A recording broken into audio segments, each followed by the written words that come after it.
Yes! Je suis parti tôt au matin, on est le lundi de Pâques. Là, je suis venu m'occuper de mes choses à moi. Mais j'ai venu faire une belle saline ici. Ce que vous voyez à terre, c'est du soufre. On a les suppléments, là, le serre-fruits, puis la chaudière là, de kit de départ de la fermonnette. J'ai un bloc Vital Mix, mais moi j'ai rajouté un bloc aux pommes. Ça dégage énormément. Une bonne odeur, là. Donc, une saline, une méga saline, là. J'ai fait une saline majeure. Mes 2 micro-salines sont faites. Donc, je fais la même chose que mes clients.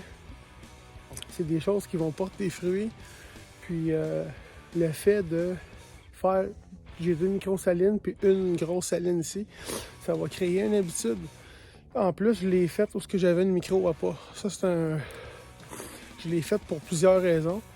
Puis, premièrement, c'est parce qu'il passe ici. Puis, lui, il sait qu'il y avait de la bouffe là, en novembre, même s'il n'y en avait pas gros. Donc, en plus, là, je suis dans le micro-dortoir, puis il y a une transition juste là, et ça passe beaucoup. Donc, je devrais avoir plus d'achalandage sur cette saline-là. Par contre, à chaque fois qu'ils vont se promener, ils vont faire des stops, des pit stops. N'oubliez pas que chaque pit stop qu'ils font, ils restent là. Puis là, on les programme. On les programme pour septembre. Là, septembre, là, ils vont perdre leur lourd, les hormones changent. Puis là, ben, en octobre, on commence les micros, on commence les grattages, les frottages. Là, on va émettre un visuel sur les frottages. Puis on va faire des grattages. On chasse à l'arc, on va chasser nos grattages. Donc, à chaque grattage que lui va faire, il va arrêter. Donc, il étire son temps. Parce que c'est impossible de le garder dans le territoire. Mais si on fait rien, lui, il passe. Fini. Pensez-y, un chevreuil va marcher 20 pieds, va arrêter quasiment une demi-heure.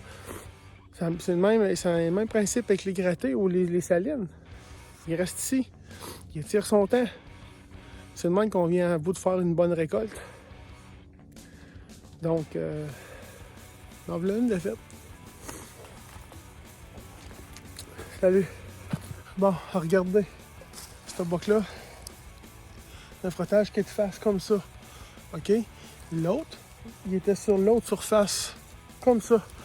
Donc, on a un boc qui se promène partout. Il frotte, il rentre comme ça, il frotte. Il s'en vient de même, il frotte. Il n'y a pas un bord que...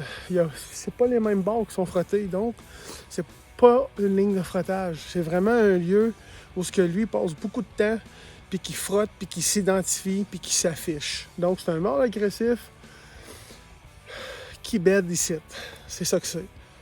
Donc, si vous voyez ça dans votre territoire, dans un périmètre, je vous dirais, là, de 150 pieds carrés, là, vous avez une quinzaine, vingtaine de frottages.